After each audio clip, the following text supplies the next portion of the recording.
Ohio University is taking steps to prevent sexual assault prevention. To prevent sexual assault. The action was announced recently following several attacks. Joining us now is OU Police Chief Andrew Powers. Thanks for coming in. Thanks for having me, Michael. You have said sexual assault prevention requires a community policing type of initiative. What do you mean by that? Well, sexual assault isn't something that just the police or just the community can address. It's something that we have to work together to address. It involves education, it involves raising awareness about what sexual assault looks like in our community, and also about changing the culture, about changing people's attitudes towards sexual assault, attitudes toward the survivors of sexual assault, and really about protecting each other and working together to end this problem. Is there a community policing effort in the works here? We have a number of initiatives in process, and when I say community policing effort, I think it's better to say it takes a community effort, not just policing.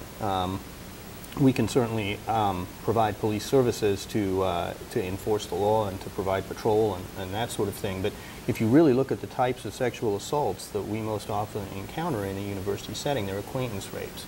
And they take place between two people who had some type of relationship or knew each other prior to the incident occurring, and they typically happen in private space, in bedrooms, apartments, or residence hall rooms, and these aren't areas that we can police, and people don't want us to police those kind of areas. So that's where education is important, and that's where it's important for people to look out for one another as well. You announced more patrols with Athens Police. Is that still being done, and does a budget crunch affect that at all?